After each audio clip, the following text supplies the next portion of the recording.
The Arab Spring, a series of events and protests that profoundly changed the Middle East and North Africa region.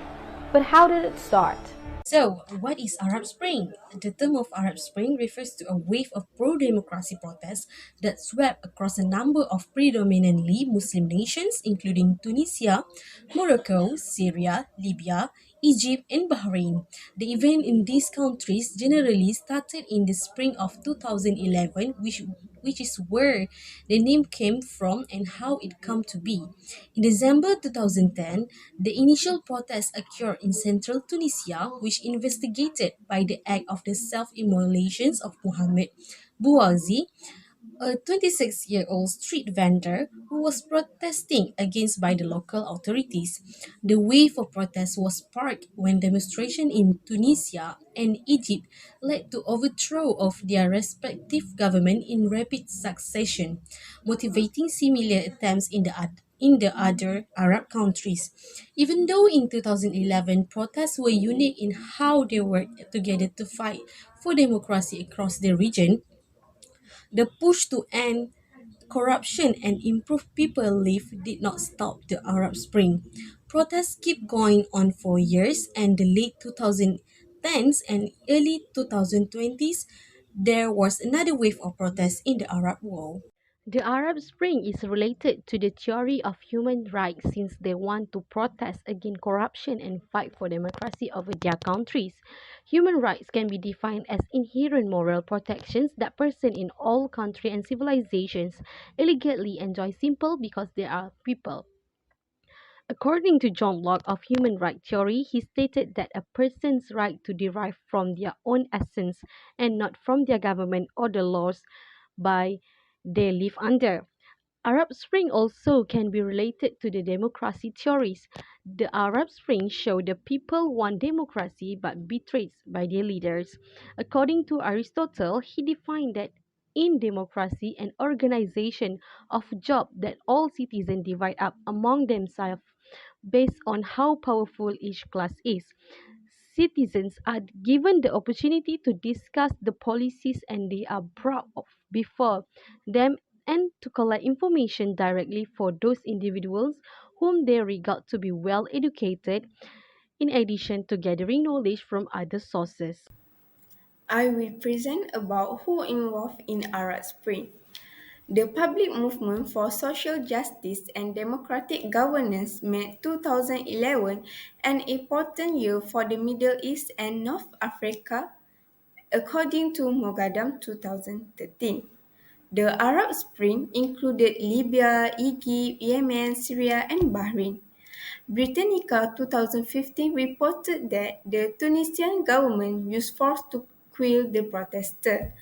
After the massive protests that could not be managed by national security force, Tunisian overthrew President Zain El Abidine Ben Ali on January 14, 2011. Tunisia was the first Arab Spring country to transition power peacefully. Egyptian youth immediately coordinated nationwide using social media inspired by the fall of Ben Ali in Tunisia. Egyptian protesters opposed violence and concessions. The calls for President Mubarak to step down changed when the Egyptian army decided not to use force against the protesters. Since the end of January 2011, the tribal elites and the military have joined pro-democracy protesters to oust Yemen President Ali Abdullah Saleh. According to Britannica 2015, President Saleh left Yemen for medical treatment after the explosion in June. President Saleh returned after 4 months increased Yemen's political uncertainty. President Saleh signed an international agreement to transfer power to Vice President Abdul Rabbuh Mansur Hadi in November 2011. In 2014, Hadi's government faced armed conflict and insurgency that led to civil war. Finally, in February 2011, Bahraini human rights activists and the underrepresented Shia majority staged a massive protest to change the political and economic situation. 1,000 Saudi soldiers and 500 United Arab Emirates police from the Gulf Cooperation Council cracked down on protesters in Bahrain. The government destroyed many Shia mosques and fired hundreds of protesters. A government commission assessment found in November 2011 that protesters tortured and used excessive force. I will pass to the next presenter. Okay, so the first issue of the Arab Spring is the protest against joblessness. The decrease in manufacture of various items in 2010 worsened the unemployment in Morocco, Egypt, and Tunis. Unemployment among young people, particularly women, was a major cause of the Arab Spring. For example, in 2008, the youth unemployment in the Middle East and North Africa reached about 25% compared to a global average of less than 15%. Young people, a sizable and rising generation in the region, were left with few realistic opportunities to make a living for themselves and their families.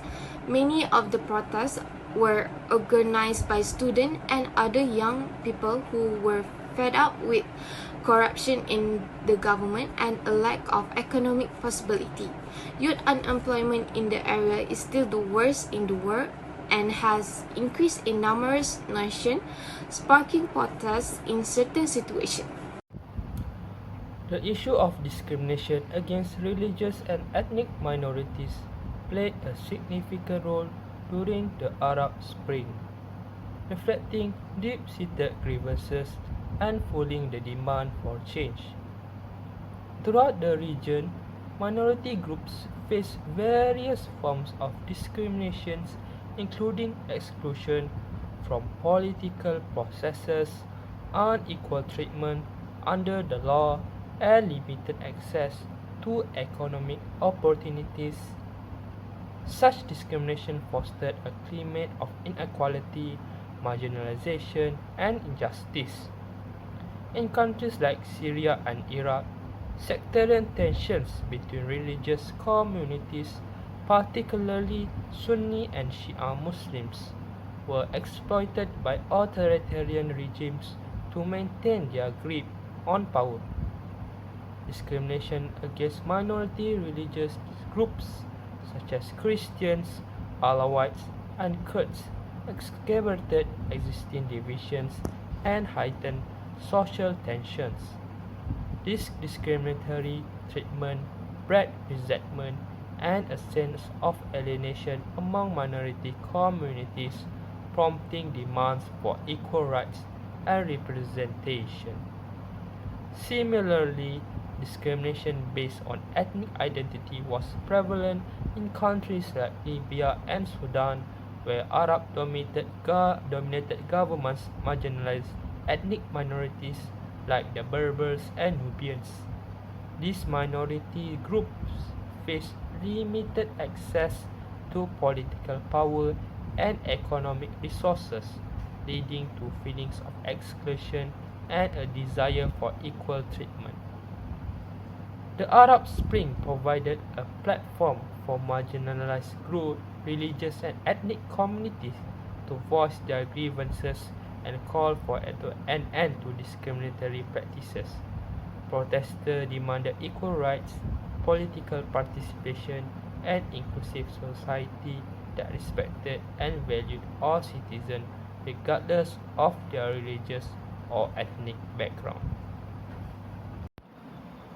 The issue of political freedoms and economic inequalities played a central role in driving the Arab Spring uprising, with several notable examples illustrating the connection between these two factors.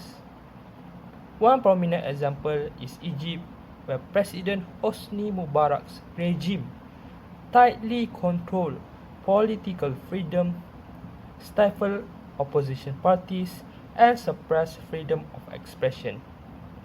At the same time, economic disparities were widespread, with a small elite enjoying significant wealth and privileges while the majority of the population faced high levels of poverty and unemployment.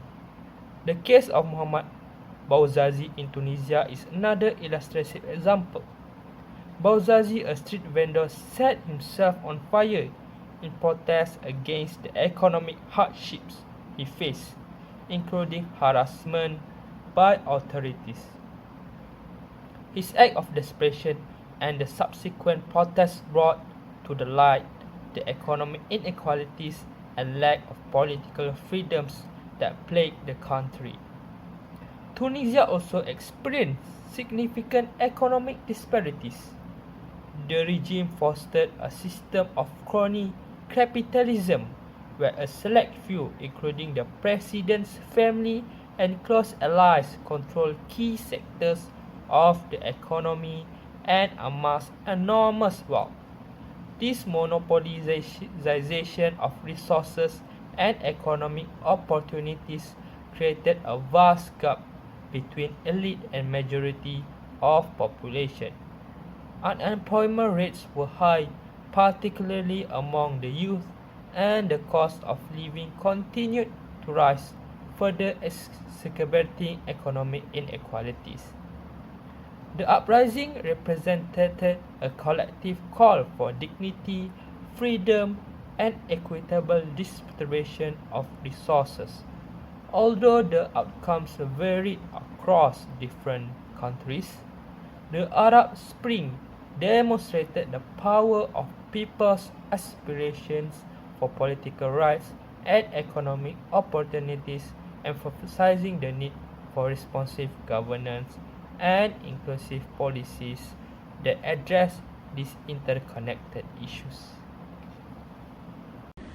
The next is protests in several predominantly Muslim countries this day outrage. Bahraini demonstrated that February 14, 2011, the start of the country's rebellion as part of the Arab Spring, the day outrage. Bahraini used social media networks to plan rallies that were inspired by the successful uprising in Tunisia and Egypt. On Monday, February 14, they urged Bahraini to take to the street in a peaceful and orderly manner, while some opposition parties encouraged protests, others did not specifically call for them. They did not, however, call for significant adjustment and reform, much like the youth. The Bahraini cabinet had made a number of economic and political concessions before to the start of the demonstration. The day prior to the day of race, a sit-in in support of the 2011 Egyptian revolution took place near the Egyptian embassy in Bahraini capital Manama. Security officials deployed hundreds of demonstrators south of Manama on the night of February 14. Tens of thousands of Bahraini marched in 55 events at 25 different places across the country. The improvement were requested during peaceful demonstration. The first protest began around 5:30 in Nuwaidra, while the last occurred shortly before midnight outside Samania Medical Complex as he head toward the Pearl Roundabout on the island of Sitra, the exit the biggest. Okay, so the first causes of Arab Spring is the impact of the economic crisis. Despite its early 2000 economic development and microeconomic success, Tunisia is a difficult scenario with a delicate authoritarian bargain being struck between the regime and society. However, the authoritarian bargain has broken down due to the economic's growing failure to produce opportunities for educated labor, the development of low wage occupation in the informal sector, and rising economic inequality and geographical inequities. The public sector have been privatized, and government intervention in the financial sector has been reduced. Tunisians suffer a reduction in spending power, rising prices, rising household debt, and high level of unemployment, especially youth unemployment, which is 23%, and young graduate unemployment increased in 37%. The last cause is extreme poverty. The Arab Spring uprising was sparked in part by poverty and uneven distribution of work possibility. The middle class was all but entirely engulfed in poverty due to the wide income disparity in the population. By undermining the weakening government structure of a taxing welfare survey and lowering economic performance, poverty increased a region's susceptibility to conflict and war. The impoverished are frequently the most at risk when violence arises. Agriculture suffers as a result of land damage, and security measures for protesting the privilege because welfare products and services frequently go toward the war efforts. Poverty and unequal distribution of work possibility contribute to the Arab Spring uprising. The income disparity across the population was so wide that poverty nearly engulfed the middle class. Conflict was used by the people of the Arab Spring to bring about the change they desire to see in their nation. Even when the long-term implication benefit the people, the immediate aftermath of the rebellion had its problem. Poverty increased the vulnerability of a region to conflict and war by eroding and weakening government institutions, overburdening welfare system, and lowering economic performance. When war erupts, the impoverished are frequently the most vulnerable. Welfare products and services are frequently diverted to the war effort, including agriculture loss as a result of land degradation and security measures designed to protect the elite. A predominantly underprivileged population outside the Tunisia government in a violent war that killed 338 people in December 2010. The people demolished the administration, resulting in the breakup of political police and the return of assets to the people. Despite the happening, the Tunisians faced an uphill battle in order to restore and sustain normalcy. The next cause is protest by citizenship. The unrest started when Mohamed Bouazizi set fire to himself at municipal office in the town of Sidi Bouzid, Tunisia on December 17, 2020. Bouazizi was the backbone to support his family by selling the fruit using a card, and he was furious when local officials repeatedly demanded bribes from him and began confiscating his merchandise. After the accident, Tunisians began to inspire street protests throughout the country to show their dissatisfaction with the leadership brought by the Ben Ali regime. Among the protesting, high unemployment, poverty, and political oppression, his action became a symbol of the injustice and economic hardship inflicting the people of Tunisia. This had attracted international criticism when dozens of protesters have been killed in clashes with the authorities. The manner continued until it spread to the capital of Tunisia, where the government had to deploy the army to control and take over the situation. The first effect is freedom of the press. Okay. According to Robinson and Merrill 2020, found that press freedom has declined after the uprising. Foreign and local journalists are more likely to be imprisoned, killed, or censored than in most other countries. Many countries have repressed newspaper dissent that explain this. Since 2013, Egypt under President Abdel Fattah has killed more journalists than any other country. According to DO 2015, government bans, infrastructure constraints, and economic barriers may limit access to certain applications or technologies. Government efforts to limit application or technologies can also hinder accessibility. The content restriction include website filtering and content modification.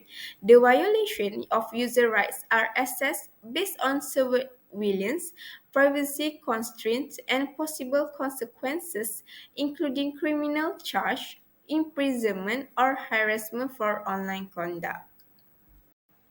The second point is internet freedom. According to Robinson and Merrill 2020, the study showed that social media and the internet helped Arab Spring protesters organize and document government brutality. Subsequently, the countries such as Egypt have strengthened their control over the digital realm by enacting censorship laws, restricting internet access, and imprisoning internet content critical of the government. Tunisia is the only country that has strengthened internet freedom, mostly by preserving freedom of speech and the media in its constitution, which was revised in 2014. The social media and new technologies are feeling teenage rebellion. About 100 satellite TV channels are not regulated. Al Jazeera, for example, is known around the world for its exceptional programming. Zakbani 2011 said the event highlight their marginalization in their own country. They also built internet communication networks to bypass military gathering and the coalition rules.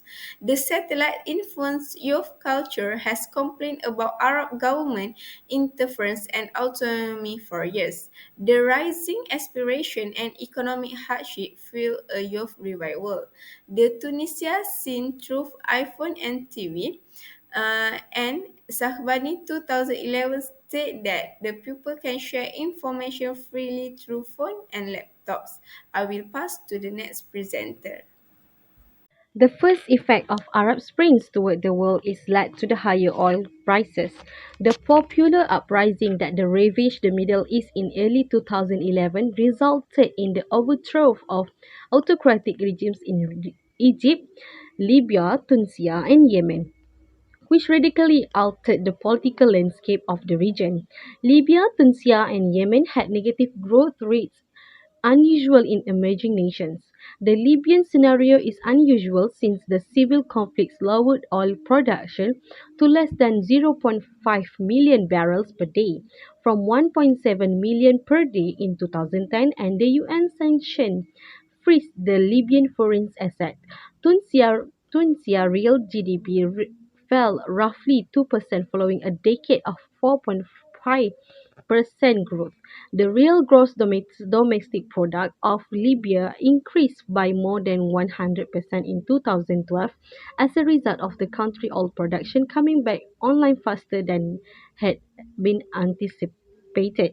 However, GDP fell 5% the following year as oil supplies were once again disrupted by strikes and political infighting. The second effect of Arab Spring towards the world is led to the dominoes effects towards the regions. The instability of the region has not been confined of the countries of Arab world, rather it has spread to the other parts of the world has had a domino effect. This can be seen when its early uprising the North Africa were encouraged by the 2009 and 2010 uprising in Iran, and it swept through the MENA region. Not only that, the Arab Spring also had an effect on the countries of Tunisia, Libya, Jordan, Sudan, Oman, Saudi, and other East Middle countries. The Arab Spring resulted in the displacements of uncountable regimes or in the successful overthrow of the regime. So, as a conclusion, the Arab Spring has revealed itself to be a process rather than a sequence of occurrences. Its shock wave, which is still rumbling, had spread beyond the Middle East and North Africa region. The uprising were widely seen as a watershed event that forever altered the region and causes a seismic upheaval in the social compact that governs the interface between Arab ruling elites and their populace. To summarize, the Arab Spring has neither completely successful nor completely failure. It takes a long time to anticipate the outcome of the uprising.